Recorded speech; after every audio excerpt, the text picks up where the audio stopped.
All right. Hi, everyone, to another week. This is our fourth week of a webinar series that we've called the Urban Green series. So we're excited to have you all along. I think there are a few regulars on the line, which is great to see, and there might be a few new faces as well. My name's Jessica Lai. I'm from CSER. We're a research group in Melbourne. We also have in the chat and online Aaliyah Pertle from CSER. So we'll be helping field any questions you have on the chat tonight. The main presenter tonight is Helen McGregor, who you would have seen helping me co-host over the last 4 weeks as well. Helen, if you want to share your screen, I'll just go through a bit of housekeeping. Yeah, for sure.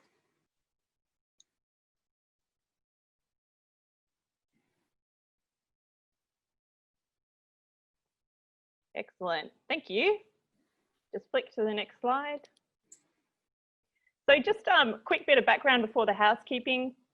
Helen and I are both researchers, and we do a bit of work in outreach as well.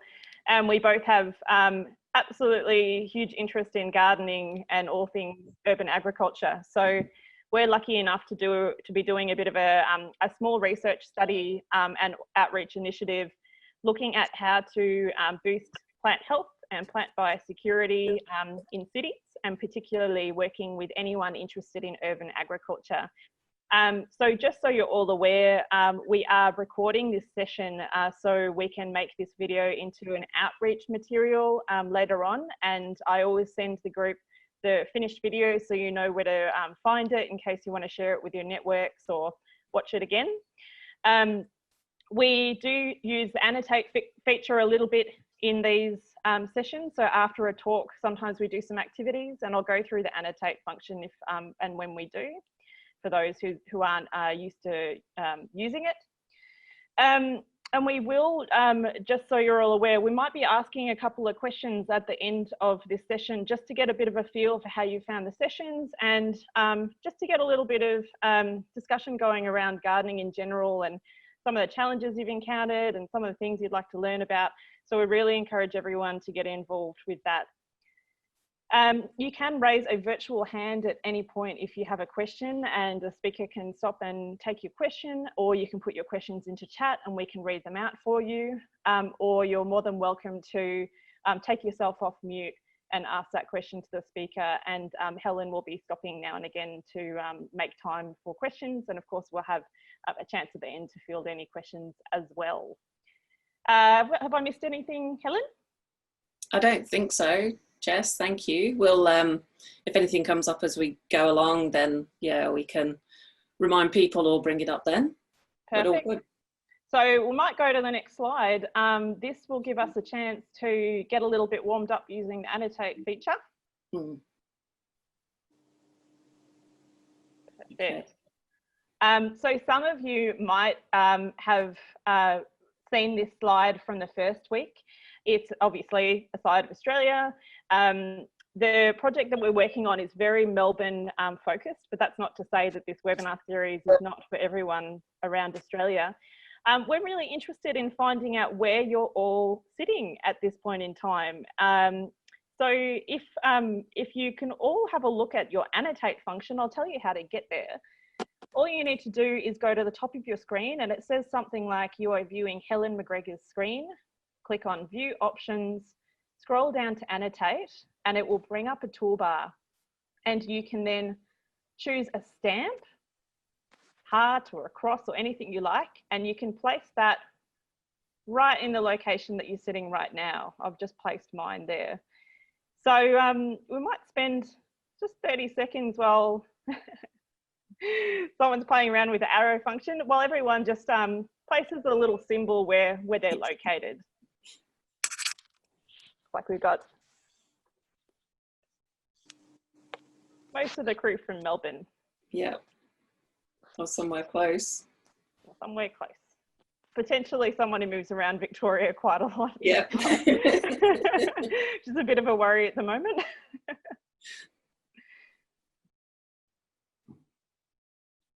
Excellent, thanks everyone. All right, I'll just clear that for you, Helen, before we move along. Cool. Go for it. Okay, and just one last question before we dive into Helen's presentation. In the first week, we just wanted to get a bit of a gauge of what kind of garden it is that you spend most of your time. So what is your really special place when it comes to gardening, and particularly food growing? Is it a community garden, a courtyard garden? Are you on a balcony garden? Do you have a large backyard?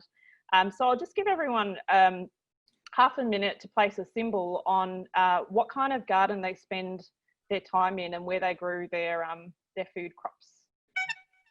So I've mentioned in the first week, I'm really lucky actually. I'm in a townhouse, but I have a beautiful courtyard garden. I have a balcony garden, and I've actually converted a narrow strip down my driveway all into raised beds, which a lot of people comment on now and ask me where I bought them. So I've managed to make a lot of growing space out of the small amount of space that I have. Beautiful. Give everyone another 10 or 20 seconds for that.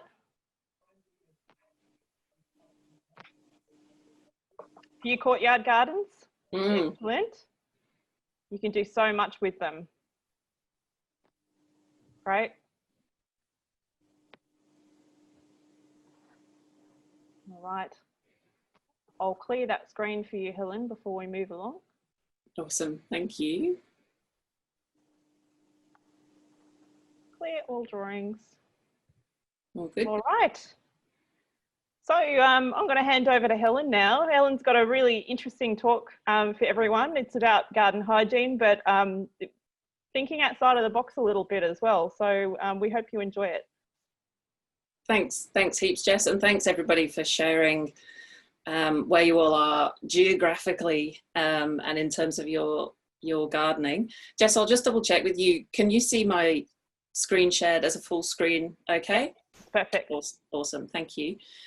So what I was keen to, I suppose, start a conversation around this evening is our perception of a clean and healthy garden. And, you know, we often use the word garden hygiene used, or that terminology used, and really sort of exploring what that actually means, what that looks like, and what, you know, what sort of thoughts that come to mind about the types of things we should be doing, and, you know, where that sort of, I suppose, where that comes from culturally. In our modern culture, that is, and then, you know, what sort of changes are actually happening behind the scenes, and particularly at a social level, and our social and physical infrastructure in our, you know, our dwelled environment, and actually starting to sort of maybe change perspectives and have a look at things a little bit differently. So I called the talk Urban Green, Urban Clean, and then I wasn't really sure, did I actually call it Urban Clean, Urban Green?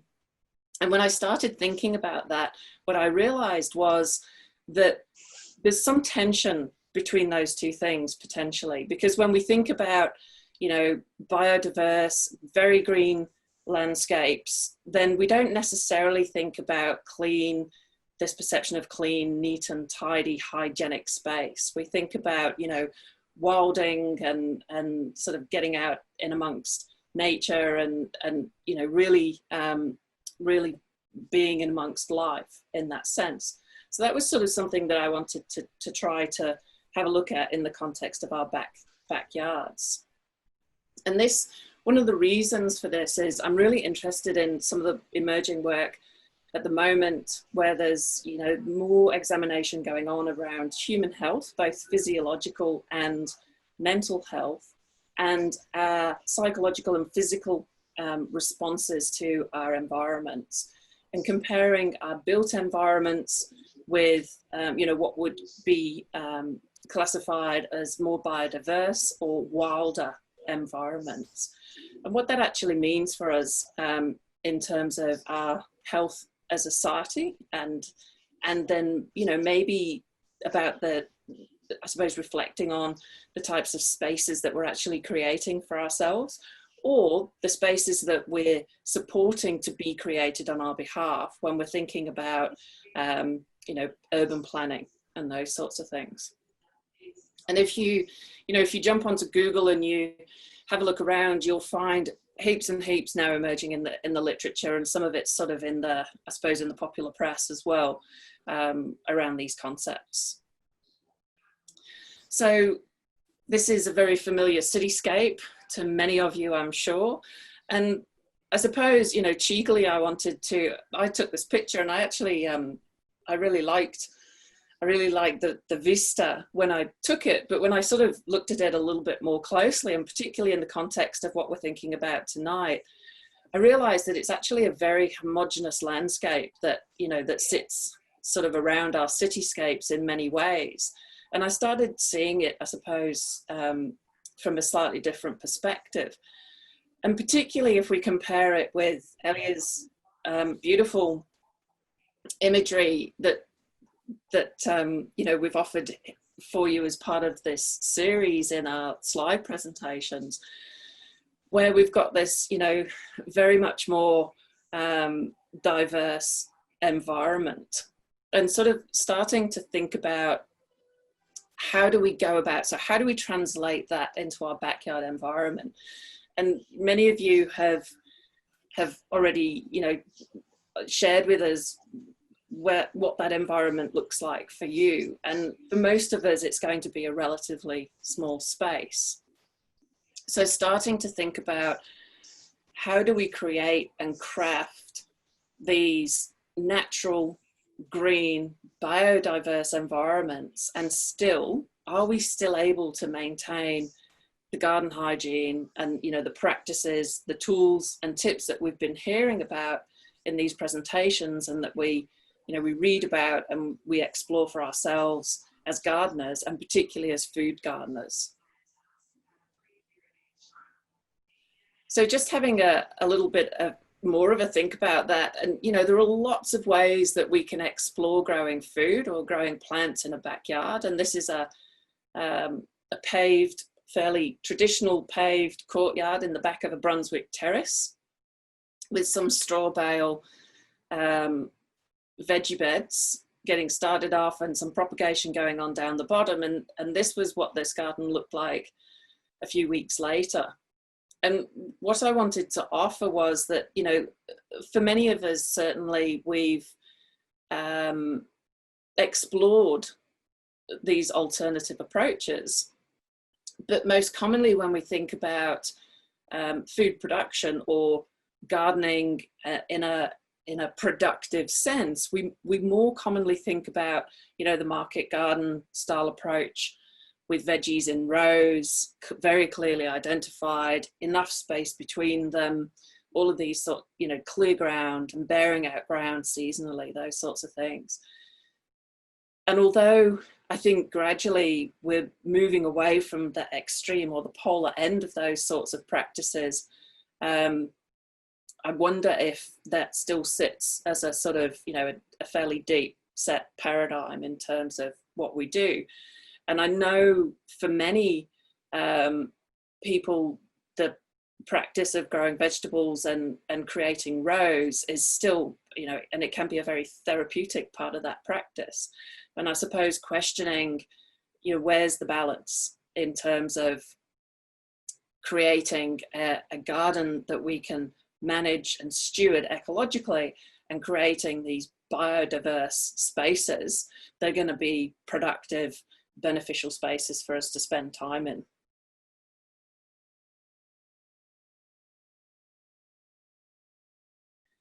And so, you know, thinking again, if you sort of first glance at this picture, then you would sort of think that the space on the left-hand side is a fairly overgrown, wild-looking space. But when we look further into this space, we can see that there's, you know, for a very small space and a fairly unforgiving environment, there's a lot going on in there. And my experience of this space was over probably a 12 to 16 month period. It went from being a completely bare bones backyard with almost no soil, to a highly diverse environment, green environment. And we started commonly being able to identify and experience beneficial insects coming into the garden that we, you know, certainly weren't there when we first sort of embarked on this process. Sure, we had lots of other species that were less favorable in that we were trying to grow some veggies, but we were bringing, there was a greater diversity of life across the board coming into this space.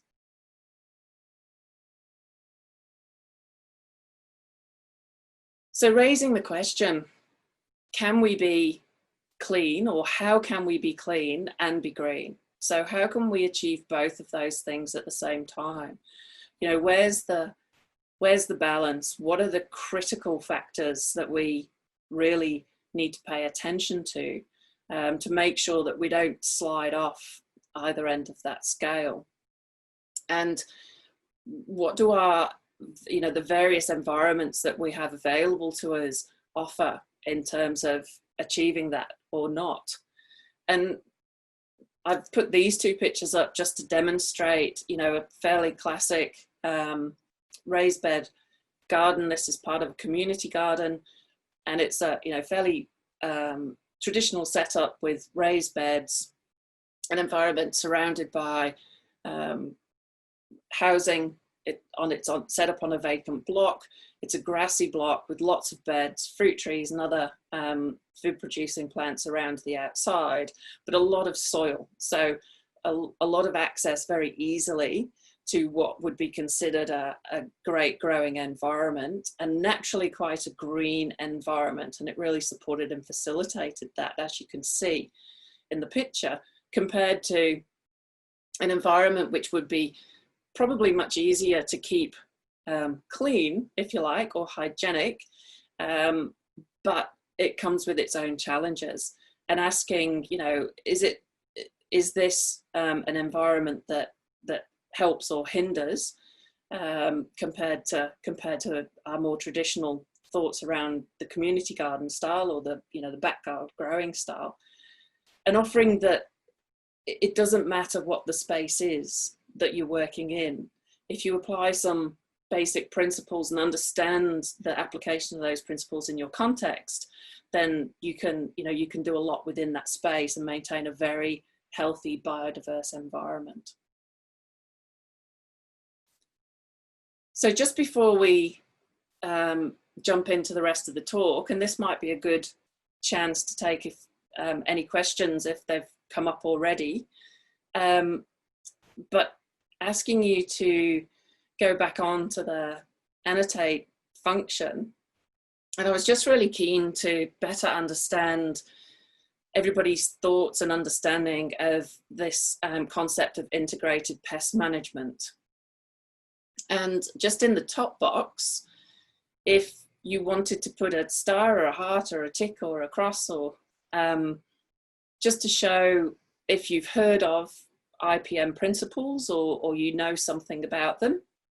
And then same again, you can just put a tick or a cross in the bottom if you currently knowingly use IPM principles in either in your own garden or in a community growing space. I'm going to ban Aaliyah Pirtle from voting as well. I'm just putting it out there. She is all across IPM.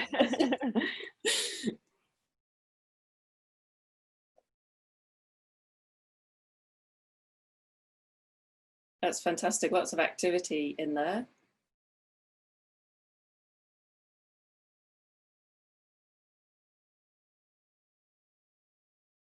That's great. So for the majority, I would say for the majority of you, or certainly for a large proportion of you, you've not only heard of or understand, but you're applying those principles in your growing space.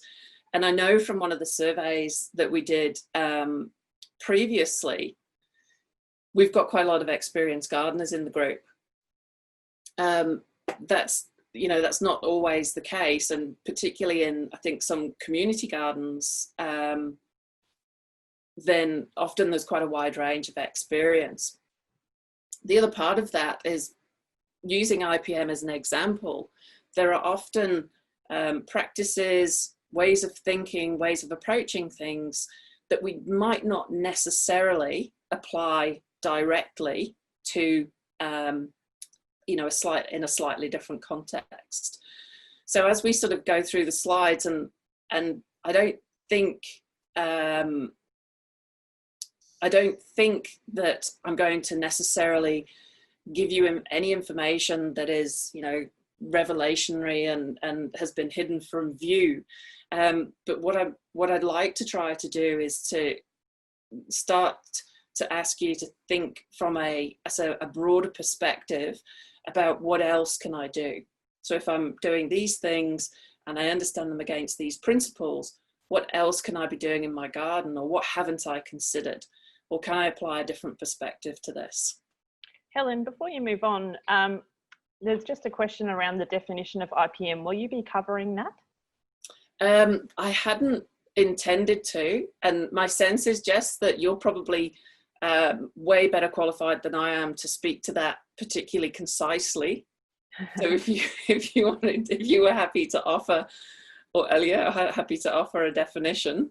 Well, okay, so IPM is integrated pest management, and this concept can be applied to weeds as easily as it can be applied to plant diseases or plant insect pests.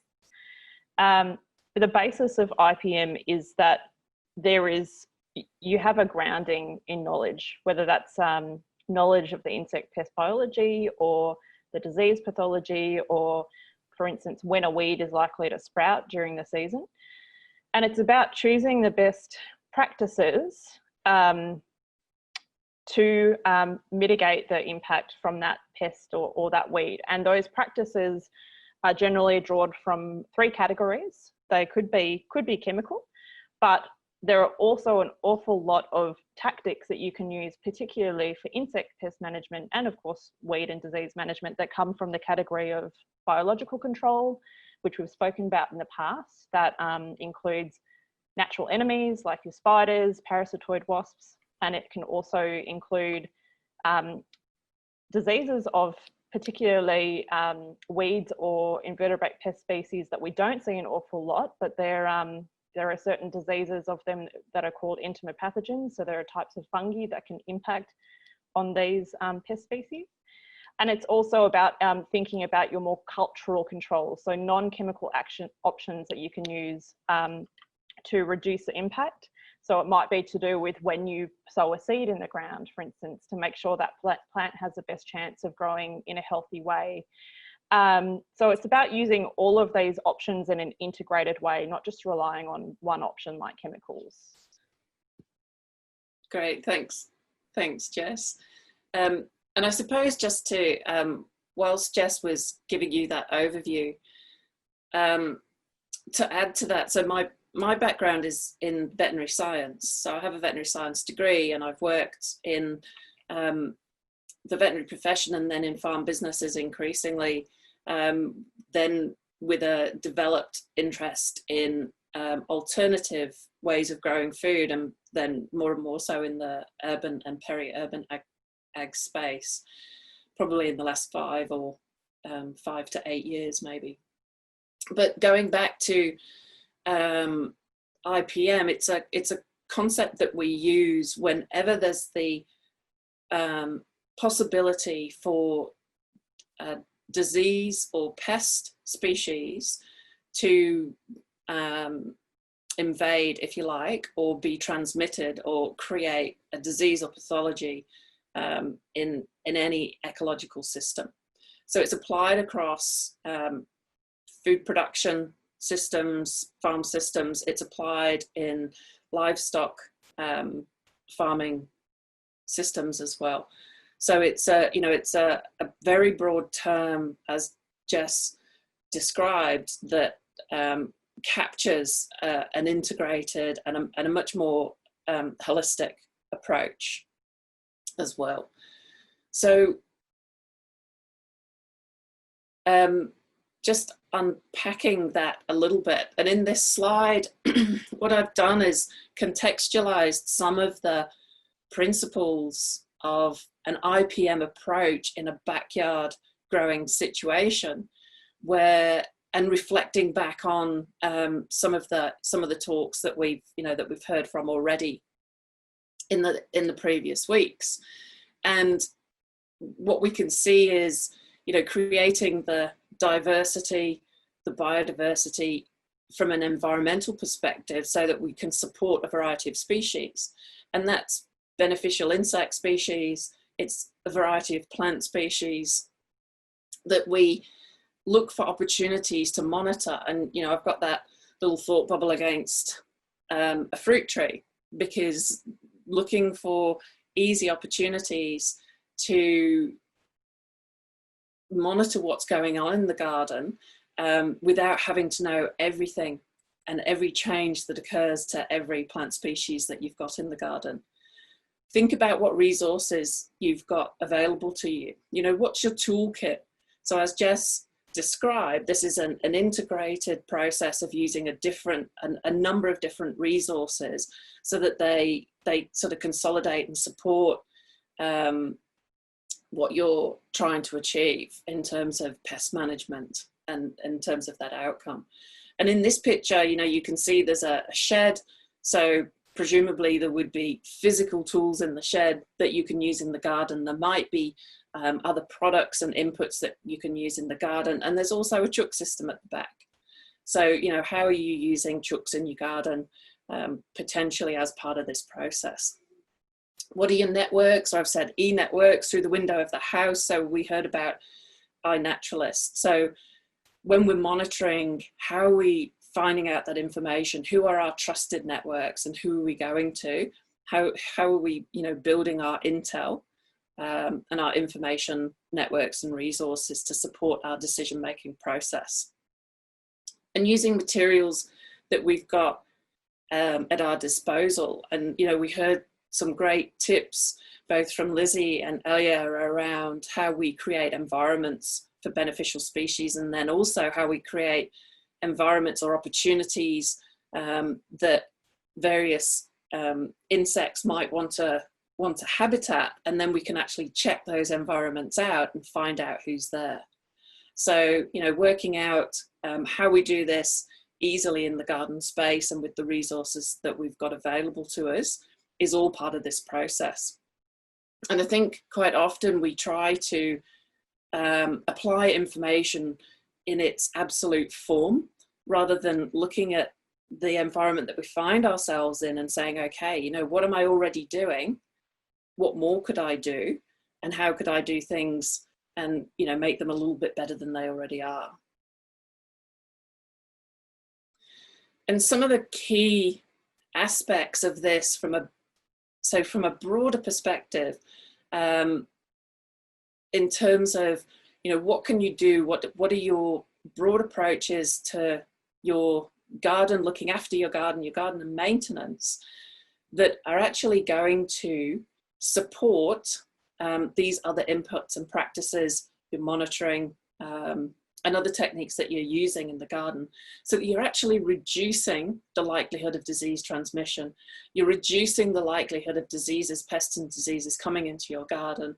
And if they do come in, they're less likely to impact your garden broadly, because you've got this biodiverse, healthy ecosystem, rather than, potentially stressed plants or plants out of place, as people might say. So having a think about, are there things that you can do in your garden that would increase your garden's resilience as an ecosystem in a much, in a sort of broader or holistic sense? And what I thought I'd do is I'll focus on the garden aspect, because I'm a gardener. I'm not an entomologist. I'm not a specialist in plant, pest and disease, but we do have Jess and Elia in the chat. So if things pop into your head in terms, more specific questions about pests and diseases, and maybe how to identify or apply a practice to those, feel free to pop those into the chat. And they're both monitoring that as we go through. And then hopefully we can actually work through both aspects, some of the more specific detail and then some of these broader principles as we go through the talk. So one of the most important things is to choose plant species that are a good fit for your garden.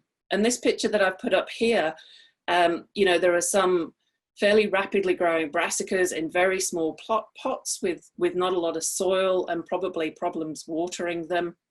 This was an east-facing wall, and in the summer it got incredibly hot and was hot until, you know, late morning or the middle of the day commonly. Sometimes fruit trees in pots is a good thing, and sometimes it's not, and where they're placed in the garden can be really important too, both in terms of, you know, hot winds and potentially in other areas like the area I live in currently, in terms of frost and frost damage. So thinking about what you're planting where, and I know for a lot of us who are experienced gardeners, this kind of comes as second nature, but we also tend to get into habits of doing things and we know they work, and so we tend to go back to them. So revisiting this every so often, I think, is a really good idea, and just making sure that you are actually, you know, you are actually sort of optimally utilizing that activity in the garden. So going on from that, once you've made these choices, and that can also include how you're rotating crops through the garden, what balance of annuals and perennials you have, and you know, there are a number of very experienced food growers around Melbourne who are now promoting that we should have way more perennials than we do in our backyard food growing systems, and how to actually developing information about how to actually go about doing that. So what species are you planting together, and what species are you rotating through similar beds? Are you companion planting such that it actually creates, you know, is it augmenting the environment for all of those plant species? And once you've made those choices, then understanding what care you need to give to those plants and what placement suits them best seasonally as well. So it may be that there are things that you choose to move around the garden based on season. And I know certainly, you know, if you're in a, for example, if you're in an area that has frost risk, then you may choose to manage some of your larger plants, for example, some fruit trees that you're going to actually move around the garden, so they're at less risk at certain times of year. So understanding what care they need. And then I'd sort of gone down the path of thinking about how do we then get access to and choose and get information about disease resistant species, which we can.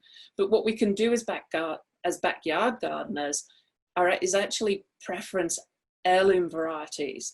A lot of heirloom varieties have an inherent robustness and offer that diversity. And in our backyard environments, they're often really suitable varieties to choose.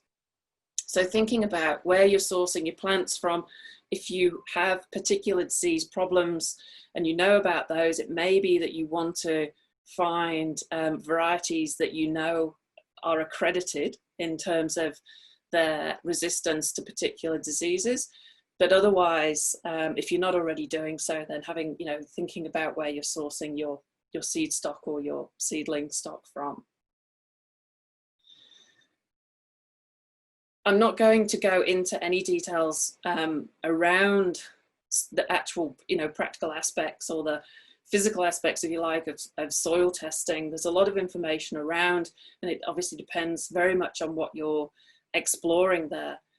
But consider your soil. So think deeply about your soil and what it's offered to you, what your inputs have been, and potentially what you've been taking off from that soil in terms of the nutrient, nutrient extraction from the vegetation in your garden.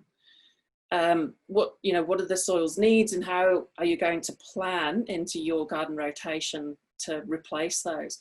Because healthy soil forms the basis of healthy plants, of course. Where are you sourcing soil from? And you can see, this is a good example of a a garden bed that desperately needs replenishing in terms of soil. At first pass, the soil in there doesn't look to be particularly of top quality.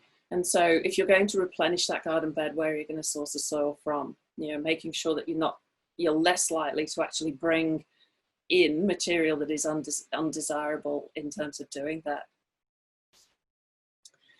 That can include using potting mix, reusing potting mix, and there's lots of guidelines around this in terms of, you know, the potential risks. So understanding some of the risks that you're considering or that you're taking and the potential impact is one of the most important steps to take, you know, that may lead you to either reconsider or change your garden practice.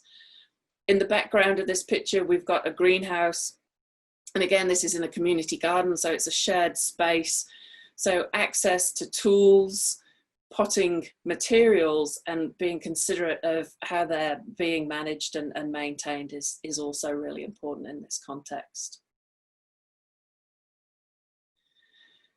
So removing plant material, this is it's a topic that I think often gets airtime, and in researching material for this presentation, I found quite a few videos describing stripping back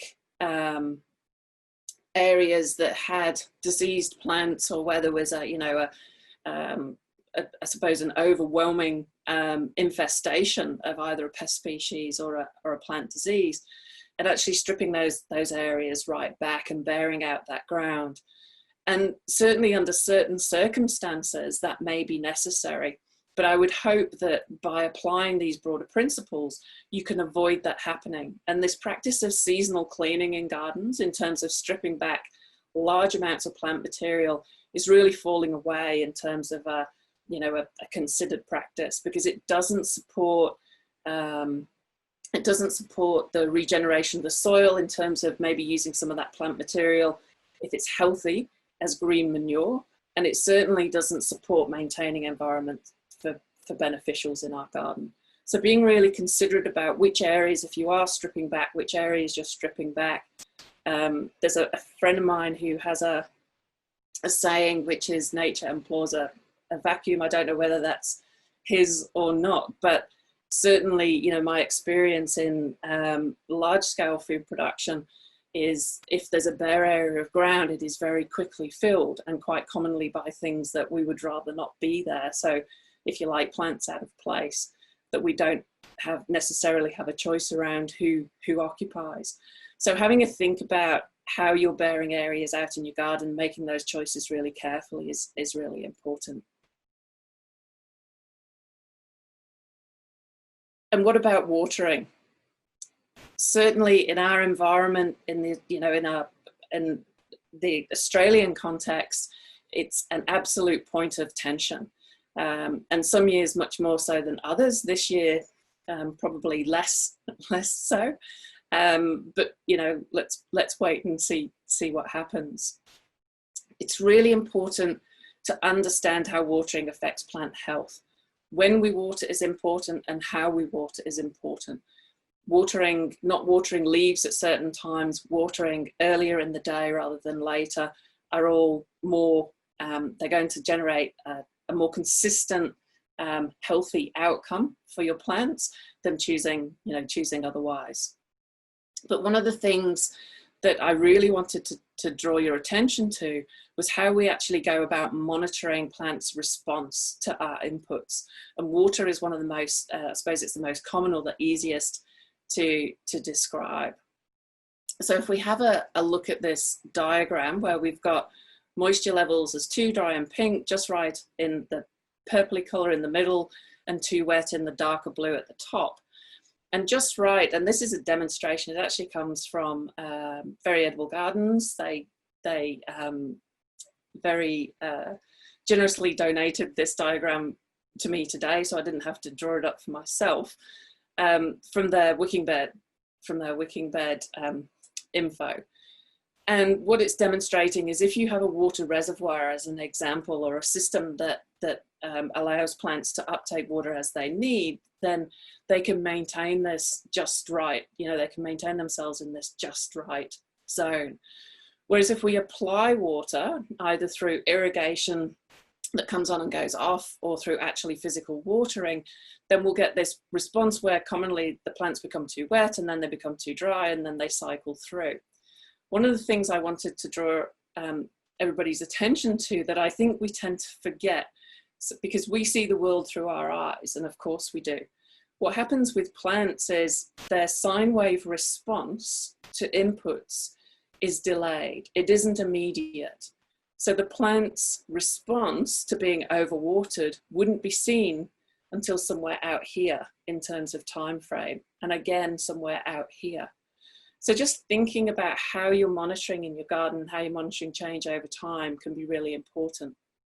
One of the things that we also know is, as human beings, we're limited in our capacity to identify physical change over time. And so if you are concerned about changes over time in, you know, a particular group of plants, maybe taking some photographs that you can look back and compare is actually it's going to give you a much more accurate picture of what's going on than trying to remember either day to day or week to week how those plants are looking or responding. And just a couple of quotes that I thought were quite fitting and, you know, sort of fit around the IPM theme, and particularly in the context of using what resources you have, or considering, you know, how you might resource yourselves. And this is quite a famous one from Bill Mollison. Up at the top, you don't have a slug problem, you have a duck deficiency.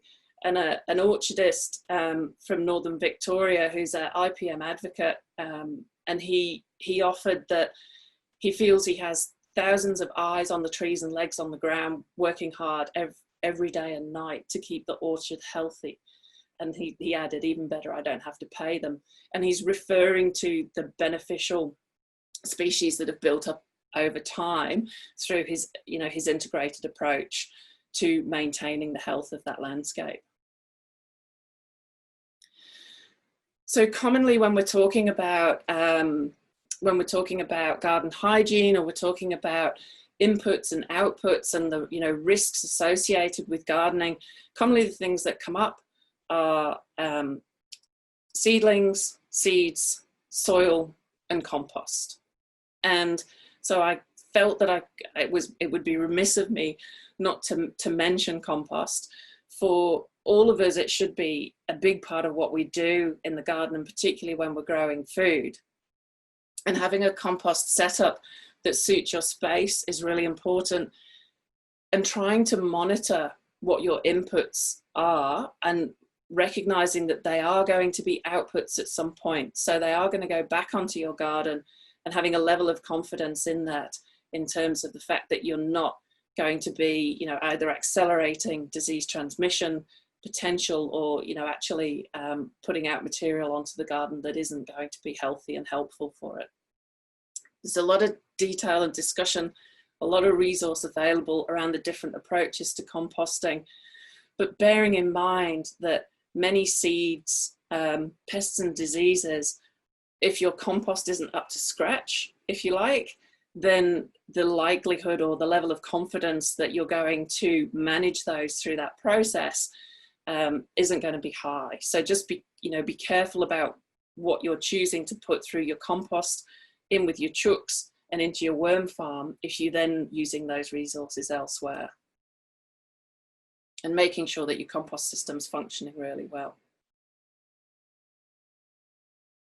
So just to round out, what I wanted to sort of, I suppose, offer is that I feel like we've just, you know, in the time that we have, we've just really scraped the surface of thinking in those broader perspectives down to some of the key principles, and hopefully giving you a framework to take away and I suppose reassess some of the practices and approaches that you're using in your own gardens.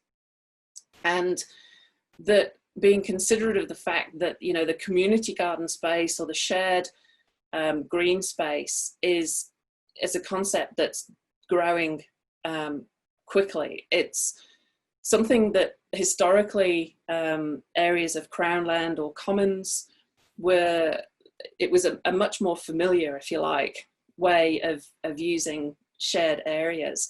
And then we've sort of moved across over time to identifying privacy as a really important aspect of community living. This is coming back around again. And this article that I've got here actually appeared on social media a couple of times recently, where in the UK, so this is an example from the UK, the architects have actually been commissioned and asked to develop urban planning that would actually offer a much more communal approach to the utilisation of shared green spaces. So I think this is something we're going to see more and more of, increased biodiversity in our urban landscapes and a much more communal approach to those landscapes. So, you know, obviously having a really good understanding of the principles that we need to then apply to make sure that those green areas stay healthy is of utmost importance for us all.